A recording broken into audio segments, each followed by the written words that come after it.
Welcome to 360 Tamil. இன்னைக்கு இந்த வீடியோல நம்ம எந்த படத்தோட எக்ஸ்பிளனேஷன் பத்தி பார்க்க போறோம்னா, ஹாலிவுட்ல 2016ல வெளியான டபுள் மாமி அப்படின்ற படத்தை பத்தி தான் பார்க்க போறோம். இது ஒரு வித்தியாசமான கிரைம் த்ரில்லர் படம்னு சொல்லலாம். இந்த படம் உங்க எல்லாருக்குமே பிடிக்கும் நம்புறேன். இந்த படத்தை பார்த்து முடிக்கும் போது இதுக்கு டைட்டில் வேற மாதிரி தான் வச்சிருக்கணும்னு நீங்க நினைப்பீங்க. நீங்க நினைக்கிற டைட்டிலை கமெண்ட் செக்ஷன்ல கண்டிப்பா சொல்லுங்க, நானும் தெரிஞ்சுக்கிறேன். இப்ப டைம் வேஸ்ட் பண்ணாம நம்ம நேரடியா படத்தோட ஃபுல் எக்ஸ்பிளனேஷனுக்குள்ள போயிடலாம். படத்தோட ஸ்டார்டிங் சீனே பிரெண்ட்ன்ற ஒரு பையனை நமக்கு காட்டுறாங்க. இவன் பார்ட்டிக்கு தான் போக போறான். அப்பாக்கு தெரியாம அப்பாவோட சரக்கு பாட்டில இருந்து சரக்கு ஊத்திக்கிறான். அதுக்கு பதிலா தண்ணியை கலந்து வச்சிடறான். இப்ப கிளம்பலான்னு நினைக்கும் போது கரெக்டா அப்பா கூப்பிட்டு நிறுத்துறாரு. அப்பாவோட பேரு ஸ்காட் அப்படின்றது இவனை பயங்கரமா கண்ட்ரோல் பண்ணுவாரு போல. போயிட்டு சீக்கிரமா வந்துடணும் அப்படின்ற மாதிரிலாம் சொல்லிட்டு இருக்காரு.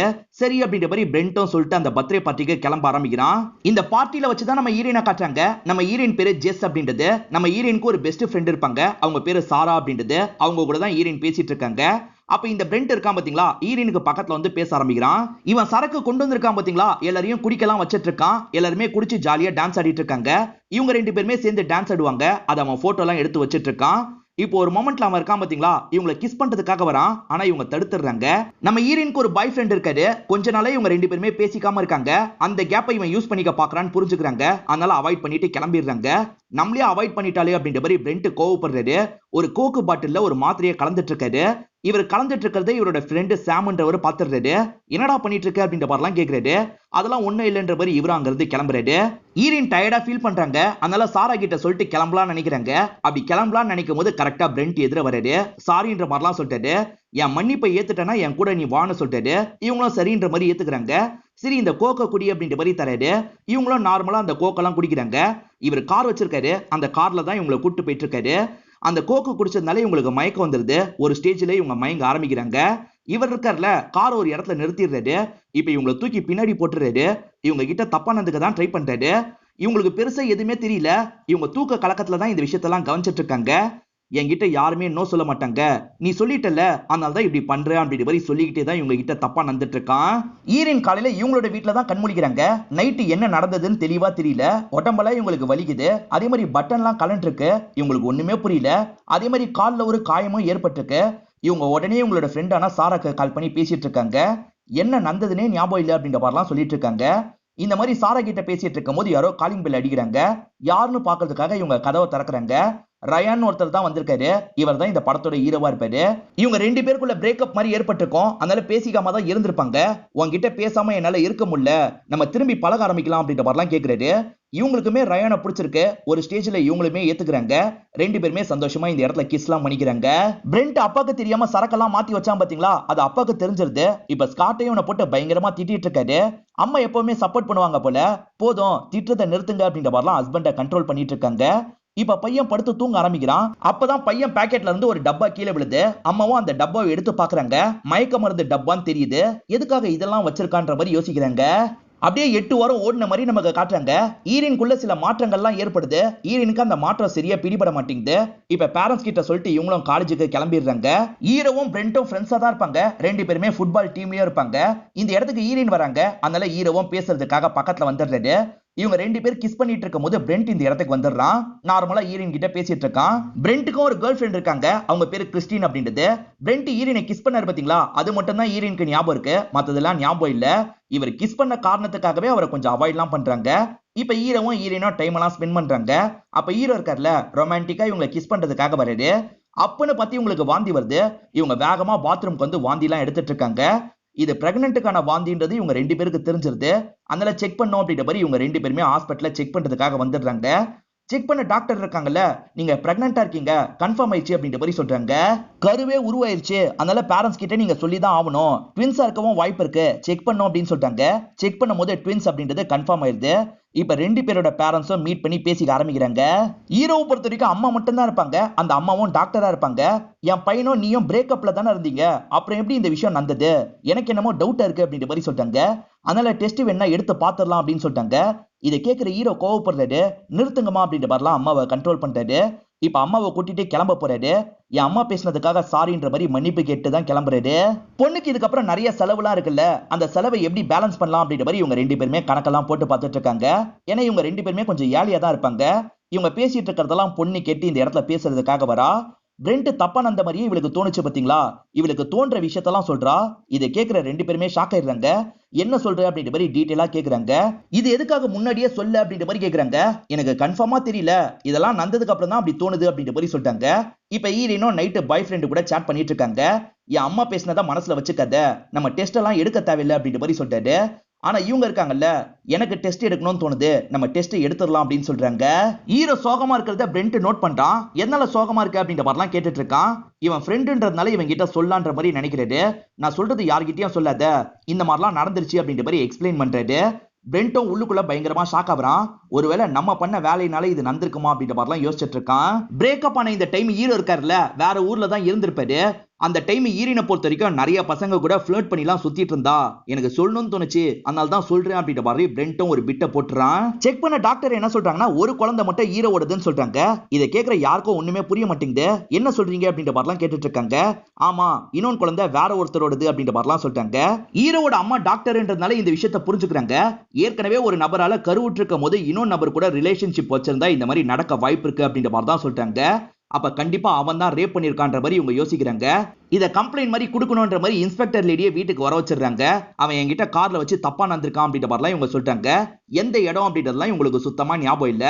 இவங்க கிட்ட விசாரிச்சு முடிச்ச இன்ஸ்பெக்டர் லேடி இருக்காங்கல்ல, அடுத்ததா பிரெண்ட் வீட்ல விசாரிக்கிறதுக்காக வந்துடுறாங்க. எது என் பையன் ரேப் பண்ணிருக்கானா, அதுக்கெல்லாம் சான்ஸே இல்லைன்ற மாதிரி பேரண்ட்ஸ் சொல்லிட்டு இருக்காங்க. பிரெண்ட் நீ சொல்லு அப்படின்ற மாதிரிலாம் இவங்க கேக்குறாங்க. நான் பிசிக்கல் ரிலேஷன்ஷிப் வச்சுக்கிட்டது உண்மைதான், ஆனா அவளோட சம்மதத்தோட தான் இதை நான் பண்ணேன் அப்படின்ற மாதிரிலாம் சொல்றாரு. டெஸ்ட் பண்ணா மாட்டி போன்றதுக்காக இந்த மாதிரி ஒரு கதை சொல்றியா அப்படின்ற மாதிரி இவங்க கேக்குறாங்க. நான் உண்மையை தான் சொல்றேன் அப்படின்ற மாதிரி பிரெண்ட் சொல்றான். இதுக்கப்புறம் என் பையன் பேச மாட்டான், லாயரோட தான் பேசுவான்ற மாதிரி அப்பா சொல்லிடுறாரு. இவங்க டெஸ்ட்டுக்கு சாம்பிள் மட்டும் வாங்கணும் அப்படின்ற மாதிரி வாங்கிக்கிறாங்க. நீ திரும்பி உன்னோட வேலையை ஆரம்பிச்சியா அப்படின்ற மாதிரி அப்பாவும் பயங்கரமா கோவப்படுறாரு. அப்பா நான் சொல்றதை கேளுங்க, நாங்க ரெண்டு பேருமே விருப்பப்பட்டு தான் செக்ஸ் வச்சுக்கிட்டோம், நான் வற்புறுத்தி எல்லாம் எதுவுமே பண்ணல அப்படின்ற மாதிரி சொல்றான். ஒன்னு என்னால நம்ப முடியாது, பெத்துட்டேன்ல அதுக்காக ஏதாவது பண்றேன் அப்படின்ற மாதிரி சொல்றாரு. இப்ப பிரெண்ட்டும் ஏதாவது பண்ணணும்னு நினைக்கிறான். ஆக்சுவலா பார்ட்டில ஈரின் கிஸ் பண்ற மாதிரி போட்டோ எல்லாம் இவன் எடுத்தான் பாத்தீங்களா, அந்த போட்டோவெல்லாம் வேணும்ட்டே சோஷியல் மீடியால போடுறான். ஈரின் பிரெக்னன்ட்டா இருக்கிறத பத்தி யாருக்குமே தெரியாம தான் இருக்கு, அதை வேணும்ட்டே எல்லாருக்கும் தெரியப்படுத்தணுன்றதுக்காக தான் இந்த மாதிரி போஸ்ட் எல்லாம் போடுறான். இவங்களை கிண்டல் பண்ற மாதிரி தான் நிறைய போஸ்ட் போடுறான். இதெல்லாம் அவங்களுமே கவனிக்கிறாங்க, லைட்டா ஃபீல் பண்ணிட்டு இருக்காங்க. இவ்வளவு நாள் இந்த விஷயத்தெல்லாம் சாரா கிட்ட கூட இவங்க சொல்லியிருக்க மாட்டாங்க. சோஷியல் மீடியால என்னென்னமோ போட்டுட்டு இருக்காங்களே, அதெல்லாம் உண்மைன்ற மாதிரி சாரா கேக்குறாங்க. இவங்களும் உண்மைதான் அப்படின்ற மாதிரி சொல்லிடுறாங்க. இவங்க வருத்தப்படுறத புரிஞ்சுக்கிட்டு ஹீரோவும் சமாதானப்படுத்துறதுக்காக வராரு. இப்ப இவங்களை பேசி சமாதானம் பத்திட்டு இருக்காரு. இந்த விஷயத்தெல்லாம் தள்ளி இருந்து பிரெண்ட்டும் கிறிஸ்டினும் கவனிச்சிட்டு இருக்காங்க. இப்ப கோச் சொல்ல சொல்ல இவங்க எல்லாருமே பிராக்டிஸ் எல்லாம் எடுத்துட்டு இருக்காங்க. அப்ப இந்த பிரெண்ட் இருக்கான் பாத்தீங்களா, அவ சொல்றதை நம்பாத, அவ என் கூட மட்டும் சுத்தல, நிறைய பேர் கூட சுத்தினா, யாராலும் அவ பிரெக்னன்ட் ஆயிருக்க வாய்ப்பு இருக்குன்னு சொல்றான். இதை கேட்கிற இவர் கோவப்பட்டு அவங்க கூட சண்டை போடுறாரு. இவங்க ரெண்டு பேர் சண்டை போட்டுட்டு இருக்கிறத பாக்குற கோச் டென்ஷன் ஆயிடுறாரு. முதல்ல ரெண்டு பேருமே கிரவுண்டை விட்டு வெளியே போங்கன்னு சொல்றாரு. பிரெண்ட் கிட்ட இருந்து சாம்பிள் எடுத்தாங்க பாத்தீங்களா, அவனோட குழந்தை தான் அப்படின்றது கன்ஃபார்ம் ஆயிருது. அவன் மட்டும் தப்பா நடந்ததுக்கு ஆதாரம் கிடைச்சதுன்னா கண்டிப்பா ஆக்ஷன் எடுக்கிறன்ற மாதிரிலாம் இந்த லேடி சொல்லிட்டாங்க. இப்ப அப்பாக்கும் இந்த தகவல்லாம் கிடைச்சிருது. அப்பா இருக்காரு பாத்தீங்களா, பையனை கூப்பிட்டு பயங்கரமா இந்த இடத்துல திட்டிட்டு இருக்காரு. அவ குழந்தைய பெத்து எடுத்துட்டானா என்னைக்கா இருந்தாலும் பிரச்சனை, அவளை எப்படியாவது கலைக்க வைக்கணும் அப்படின்ற மாதிரி அப்பா சொல்லிட்டாரு. இது அவளோட கபோர்ட்ல வச்சிரு அப்படின்ற மாதிரி சில பேப்பர்லாம் தராரு. அதாவது இந்த வயசுல பிரெக்னன்சி எல்லாம் வேணாம், கருவை கலைச்சிருங்கன்னு ஒரு விழிப்புணர்வு ஏற்படுத்துற மாதிரி ஒரு பேப்பர் தான் தந்திருக்காரு. இப்ப ஹீரோவும் ஈரனும் போன்ல பேசிட்டு இருக்காங்க. அப்ப ஹீரோ என்ன சொல்றாருன்னா, என்னதான் இருந்தாலும் ஒரு குழந்தை அந்த பிரெண்டோட குழந்தை இல்ல அப்படின்ற மாதிரி சொல்லிட்டாரு. இதை கேட்கிற இவங்களுக்கும் கஷ்டமா இருக்கு. மேற்கொண்டு பேசாம இவங்க காலெல்லாம் கட் பண்ணி ஃபீல் பண்ணிட்டு இருக்காங்க. அம்மாவும் இவங்க ஃபீல் பண்ணிட்டு இருக்கிறத கவனிச்சிடுறாங்க. ஏன் ஃபீல் பண்ணிட்டு இருக்கன்னு கேக்குறாங்க. என்னதான் இருந்தாலும் அது பிரெண்டோட குழந்தை, என்கிட்ட தப்பா நந்தி இந்த குழந்தை ஃபார்ம் ஆயிருக்கு அப்படின்ற மாதிரி சொல்றாங்க. இது பிரெண்டோட குழந்தைன்றத மறந்துரு, இது உன்னோட குழந்தை, நல்லபடியா பாத்துக்கிறது நம்மளோட பொறுப்பு அப்படின்ற மாதிரிலாம் அம்மா பொண்ணு இந்த இடத்துல சமாதானம் பத்திட்டு இருக்காங்க. இவங்களும் கபோடி கிட்ட வராங்க. அப்பதான் அப்பா வைக்க சொன்ன பேப்பர் அவன் வச்சிருக்கான். அந்த பேப்பரை பார்க்கும் போதே இவன் தான் வச்சிருப்பான்னு தெரியுது. தள்ளி நின்னுட்டு இருக்க பிரெண்டை இவங்களும் கவனிக்கிறாங்க. இப்ப திடீர்னு இவங்களுக்கு வாந்தி வந்துருது. பக்கத்துல இருக்க இவங்களோட ஃப்ரெண்டு சாரா இருக்காங்க பாத்தீங்களா, வேகமா இவங்களை ரெஸ்ட் ரூமுக்கு கூட்டு வந்துடுறாங்க. இந்த இன்ஸ்பெக்டர் லேடி இருக்காங்க பாத்தீங்களா, சாரா கிட்ட பார்ட்டில என்னாச்சு அப்படின்ற மாதிரி கேக்குறாங்க. சாராவை பொறுத்த வரைக்கும் ஈரினுக்கு ஃபேவரா தான் எல்லா விஷயத்தையும் சொல்லிட்டு இருக்காங்க. அதே சமயம் இந்த லேடி கிறிஸ்டின் கிட்ட விசாரிக்கிறாங்க. கிறிஸ்டின் என்ன சொல்றாங்கன்னா, பிரெண்ட் அந்த மாதிரிலாம் பண்ணிருக்க மாட்டான், மியூச்சுவலா தான் ரெண்டு பேருமே பண்ணிருக்க வாய்ப்பு இருக்குன்னு சொல்றா. இவர் மாத்திரையை கலந்ததா நீங்க சாம்ன்ற ஒரு பையன் பார்த்திருப்பான், நீ எதுக்காக கலந்திருக்கன்றது இப்பதான் எனக்கு புரியுது அப்படின்ற மாதிரி சாம் சொல்றான். இதை பத்தி யார்கிட்டயும் நீ சொல்லாது அப்படின்ற மாதிரி பிரெண்ட் சொல்றாரு. சொல்லாம எப்படி இருக்க முடியும், நான் கண்டிப்பா சொல்லுவேன்ற மாதிரி அந்த பையன் கிளம்பி போறான். இவருக்கும் லைட்டா இந்த இடத்துல பயம் வருது. இப்ப கோச்சை ஹீரோவை கூப்பிட்டு பேசுறாரு. உன்னை டீமை விட்டு தூக்கிட்டேன்னு சொல்லிட்டாரு. நியாயமா ரெண்டு பேரையும் தானே தூக்கி இருக்கணும், ஆனா அவரை தூக்காம இவரை மட்டும் தூக்கி இருக்காரு. அதுக்கு காரணம் அவனோட அப்பா சப்போர்ட் இருக்கிறதுனால தான் அப்படின்றது இவருக்கு புரிஞ்சிருது. இவர் மேற்கொண்டு எதுவும் பேசாம இங்க இருந்து கிளம்பிடுறாரு. ஸ்காட்டும் பையனுக்கான விஷயத்தெல்லாம் கவனிச்சிட்டு இருக்காரு. அப்ப வந்த பையன் இருக்கான் பாத்தீங்களா, நான் மாத்திரையை கலந்தேன், அதை சாம் பார்த்துட்டான் அப்படின்ற மாதிரிலாம் சொல்லிட்டு இருக்கான். இதை கேட்கிற இவரு டென்ஷன் ஆயிடுறாரு. மியூச்சுவலா பண்ணணும்னு சொன்ன, நீ மியூச்சுவலா பண்ணல, இப்படிதான் பண்ணிருக்க, உன்னை என்னன்னு சொல்றது அப்படின்ற மாதிரி பயங்கரமா கோவப்படுறாரு. ப்ளீஸ் பா, இந்த வாட்டி மட்டும் என்ன காப்பாத்திருங்க அப்படின்ற மாதிரி இவன் கெஞ்சி கேட்கிறான். பெத்துட்டன்ல, காப்பாத்துறேன் அப்படின்ற மாதிரி இவரும் திட்டி அனுப்புறாரு. இப்ப அந்த சாம பத்தி எனக்கு விசாரிச்சு சொல்லுங்க அப்படின்ற மாதிரி ஒரு போலீஸ் ஆபீசர் கிட்ட கேக்குறாரு. ஈரின் முன்னாடி ஃப்ரீயா போட்ட பேண்ட கூட இப்ப போட முடியல, வயிறு கொஞ்சம் கொஞ்சமா பெருசாயிட்டு இருக்கு. இப்ப ஹீரோ இருக்காருல, வெளியே மீட் பண்ணலாம் அப்படின்ற மாதிரி உங்களுக்கு மெசேஜ் பண்ணிருக்காரு. ரெண்டு பேருமே பேச ஆரம்பிக்கிறாங்க. அன்னைக்கு நான் போன்ல பேசினல, என்ன மன்னிச்சிரு, என்னதான் இருந்தாலும் இது உன்னோட குழந்தை, நம்ம ரெண்டு குழந்தையும் நல்லபடியா பாத்துப்போம் அப்படின்ற மாதிரிலாம் சொல்லிட்டு இருக்காரு. அந்த சாம் இருக்கான்ல, பிராக்டிஸ் டைம்ல தண்ணி குடிக்கிறதுக்காக கொஞ்சம் தள்ளி வந்திருக்கான். இப்ப ஸ்காட்டும் பக்கத்துல வந்து பேச ஆரம்பிக்கிறாரு. நல்லா கேம் விளையாடுற, நான் உனக்கு ஸ்பான்சர் பண்றேன் அப்படின்ற மாதிரி சொல்லிட்டாரு. அதுக்கு பதிலா இந்த விஷயத்த சொல்லக்கூடாதுன்னு சொல்லிட்டாரு. ஆனா அவன் கண்டிப்பா சொல்லுவேன்ற மாதிரி சொல்றான்.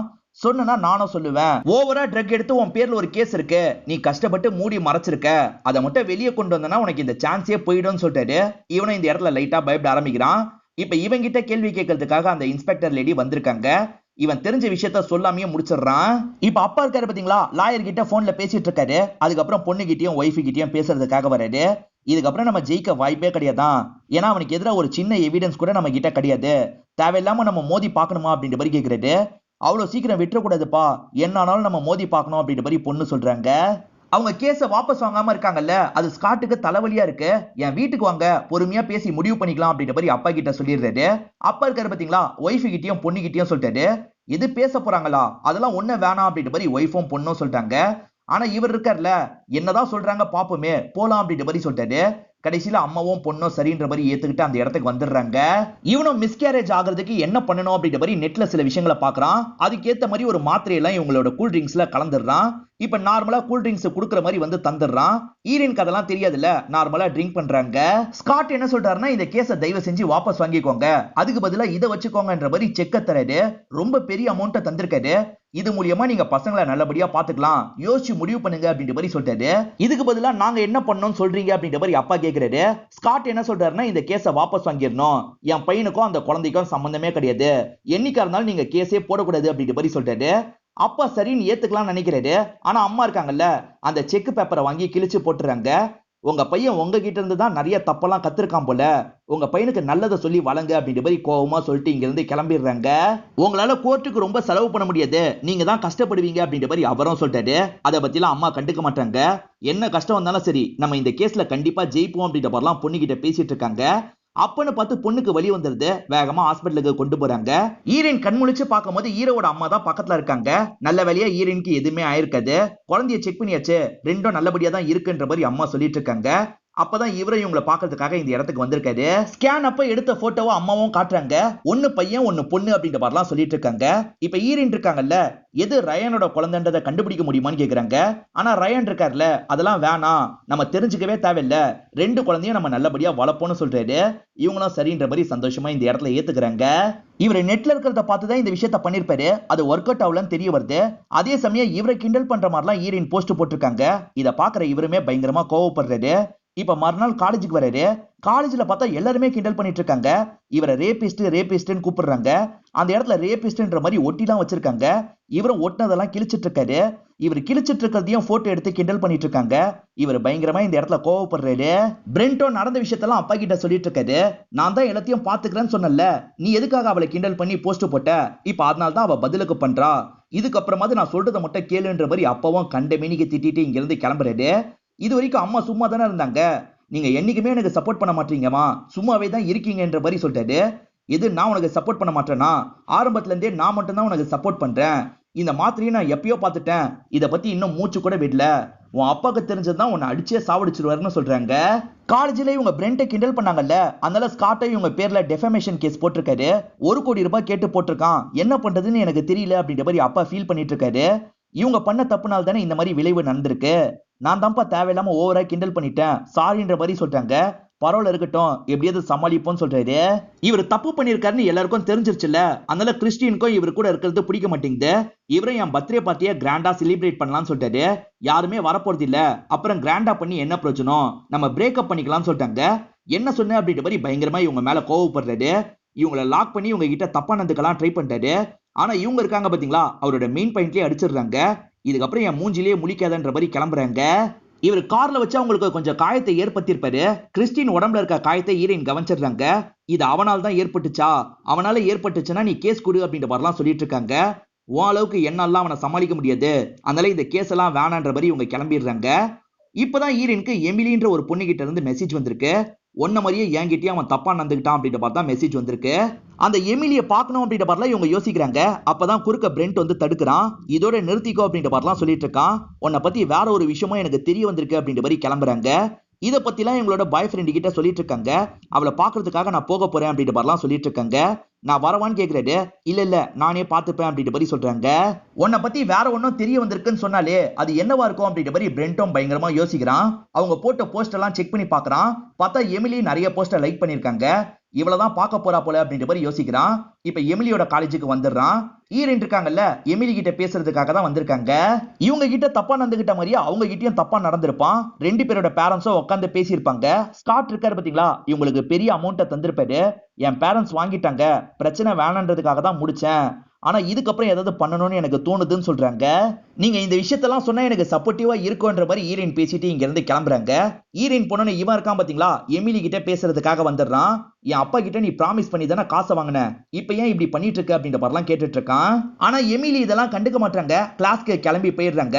இப்ப கிளாஸ் எல்லாம் முடிச்சுட்டு நைட்டு கார்ல வந்துட்டு இருக்காங்க. அப்பதான் பின்னாடி ஒரு கார் வேகமா இவங்களை ஃபாலோ பண்ணுது. யாரோட காரு அப்படின்ற மாதிரிலாம் இவங்க பயந்துகிட்டே பாக்குறாங்க. அந்த கார்ல அவன் தான் வரான். இவங்களை தாண்டி இவங்களுக்கு முன்னாடி போயிடுறான். இப்ப முன்னாடி போனவன் இவங்க காரை இடிக்கிற மாதிரிலாம் வந்துட்டு இருக்கான். இவங்களுக்கு செம்மையா பயம் வருது. இவங்களும் பேரண்ட்ஸ் கிட்ட சொல்லணும்ன்ற மாதிரி கால் பண்ண பாக்குறாங்க. அதுக்குள்ள அவன் இடிக்கிற மாதிரி வரான். இவங்க பயந்து காரை திருப்பிடுறாங்க. அங்க இருக்க மரத்துல போய் இவங்க இடிச்சிடுறாங்க. அப்படியே கட் பண்ணி நமக்கு போலீஸ் ஸ்டேஷனை காட்டுறாங்க. எமிலி இங்க வரதா சொல்லியிருப்பாங்க. ஆனா அதுக்குள்ள அவங்களுக்கு ஆக்சிடென்ட் ஆகி இறந்தே போயிருப்பாங்க. இது ஆக்சிடென்ட் தானா அப்படின்ற மாதிரி ஹீரோயினுக்கு டவுட்லாம் வருது. ஆக்சிடென்ட் தான், அவங்க அம்மாக்கு கால் பண்ண ட்ரை பண்ணிருக்காங்க, கவனக்குறைவுனால மரத்துல போய் இடிச்சிருக்காங்க அப்படின்ற மாதிரி இந்த லேடி சொல்லிட்டாங்க.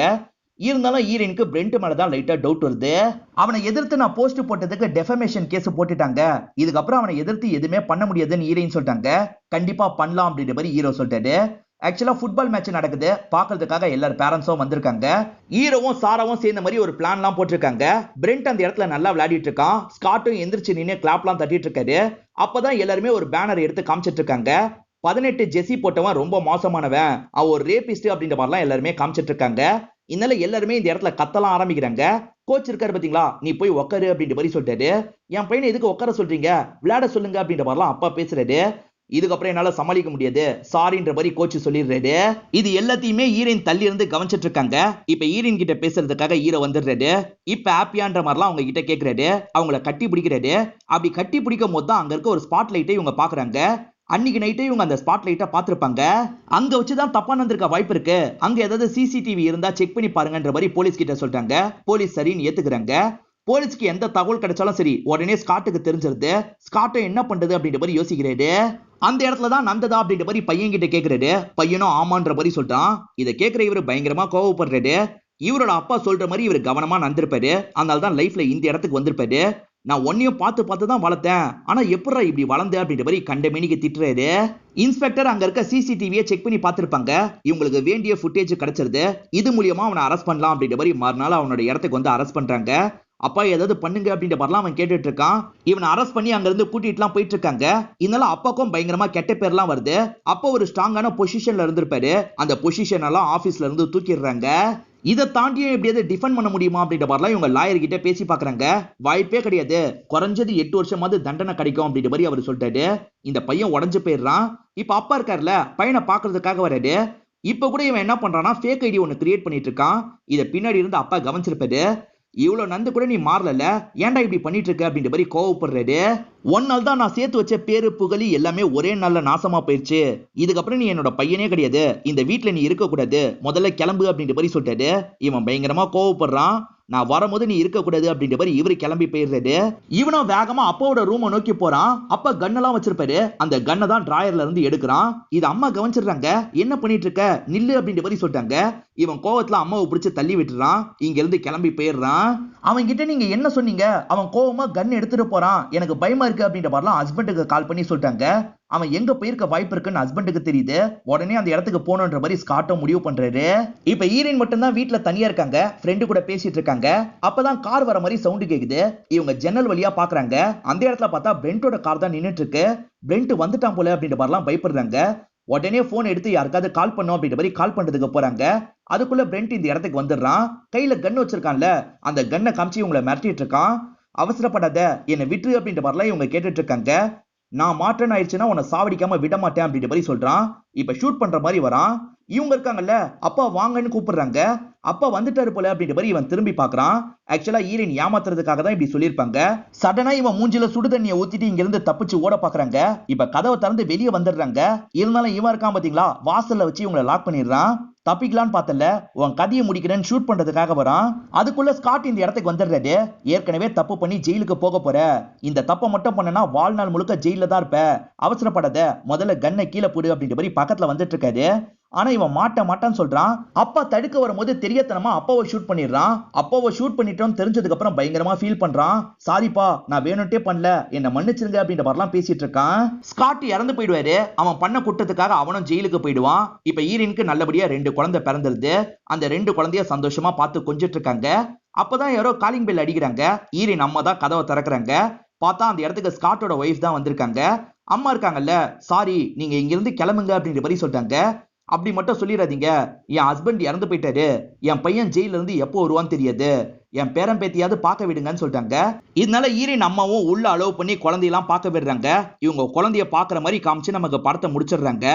இந்த படம் உங்க எல்லாருக்குமே பிடிச்சிருக்கோம் நம்புறேன். இந்த வீடியோ உங்களுக்கு பிடிச்சிருந்ததுன்னா லைக் பண்ணுங்க, கமெண்ட் பண்ணுங்க, மறக்காம 360 தமிழ் சேனலை சப்ஸ்கிரைப் பண்ணுங்க. தொடர்ச்சியா இந்த மாதிரி வீடியோக்கள் வந்துகிட்டே தான் இருக்கும்.